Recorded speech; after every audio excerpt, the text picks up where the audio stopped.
Hi guys, we are ready for our next art lesson. And as promised, we are expanding a little bit on the couple of gnomes project that we did together the last time.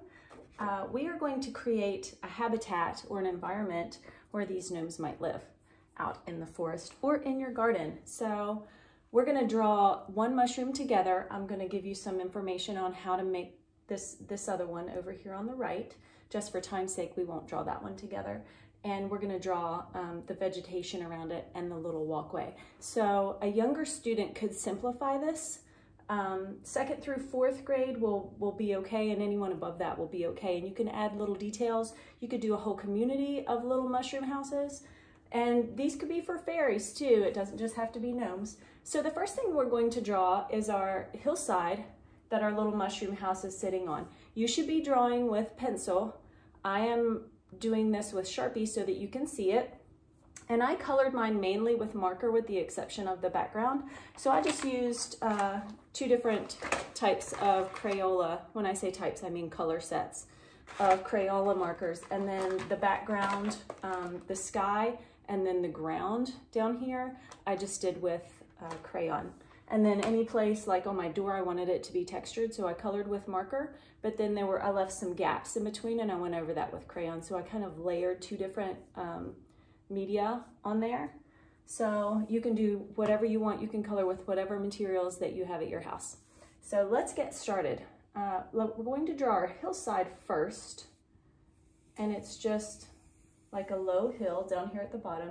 I want it to be high enough that I can do a walkway, but not so high that I don't have room for a tall mushroom, because our gnomes like a multi-level house. We're going to start with the top of the mushroom as we draw it. And if you notice, if you outlined this top of this mushroom, it's kind of a football shape. So I'm going to make that quite large. I'm going to curve it up, kind of like a flattened rainbow. And then I'm going to curve it down as well. So that's our basic mushroom shape. I'm going to go ahead and add this line that separates the top part from the underneath. So that's going to curve, kind of mimicking the shape of the top. And it goes from one corner to the other. Now, if I were doing this in pencil, I would make corrections to all these lines that I'm drawing, but since I'm doing it in marker, I don't have that option. We're going to draw the stem next, and it's a couple of parallel lines, so lines that run straight and don't intersect or touch, but it might get a little bit wider down here where it hits the ground. Starting underneath that middle line, so right here underneath the middle line, we're going to draw those lines down to the hillside that you started. So there's the basic shape of our mushroom. I'm going to go ahead and add the details on the house portion of the mushroom before I add the upper details. So I like a rounded door. It's like an upside down U shape. I'm going to go ahead and add my doorknob. It's just a circle. And then my window curves. I'm going to draw the bottom edge of it. Then my window curves like the door does. If you do a square door, you can do a square window. And I added little detail lines, a line going up and then two, kind of like the rays of a sun if you were doing half of a sun shape in there. I'm going to add a couple of windows. And they don't have to be perfect. You know, gnomes, if they're building houses in mushrooms, it might not be perfectly square. It might not be up to human contractor standards. So I had a couple little windows. You can do those however you like, and I did add that T inside for the framing of the window. And on these ones, I added even a little bit of trim above it, like it might have something sticking out to protect it from all the rain and moisture. I added also, I wanted it to look like rocks or little pebbles around the door, like the gnomes decorated the outside of their mushroom home. So I just added little circles like they were little river pebbles, tiny ones of course, all the way around the door. On top of the mushroom, I like those little red mushrooms with the white polka dots. So I just did a variety of dots, and some of them hang off, so I'll just do part of a circle. And some of them you'll see the full circle. They can be different sizes, and you don't have to color the same way that I did. You can do that however you want. Underneath the canopy of the mushroom, I added lines that radiate. So from this corner and from this corner, the lines will go to the bottom edge of the mushroom. So it looks like the true underneath side of certain types of mushrooms. The next thing we're going to add is going to be our pathway. So it starts at the door of the mushroom, and I curved it around because I knew I wanted another mushroom house over here. So I curved it around, and then I curved it this way like I wanted the path to go off on the left side of the artwork. And then I just drew another line that might connect. A gentle wavy line at the bottom. And because this one went to another mushroom, I went down and drew that line as well.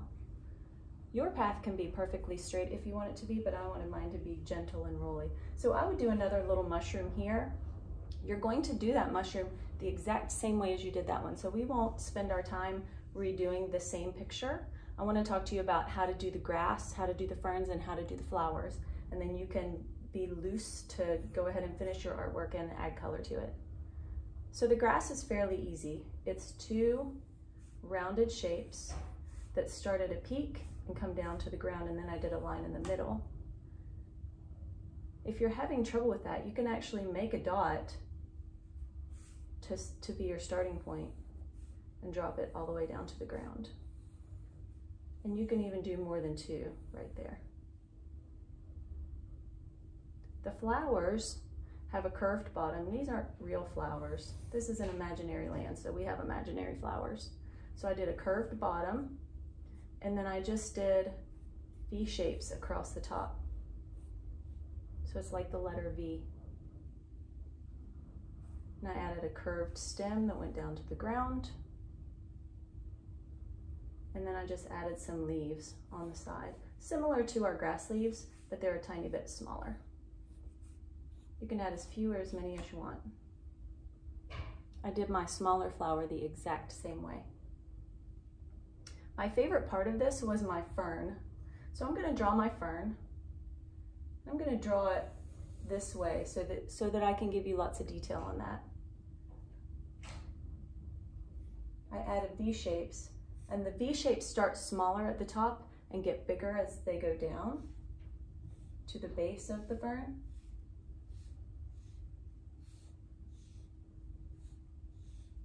It can be tucked behind your mushroom house or go in front of it.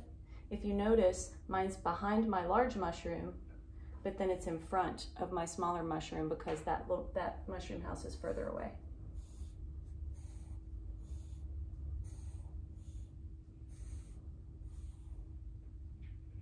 So there's my basic fern shape. And when I started adding color, I did that with tiny little wiggly lines. So I started close to the base or the main stem of the fern, and I just did zigzags all the way out to the end of my line. So what you might want to do is trace your fern with a marker. Mine was black, and then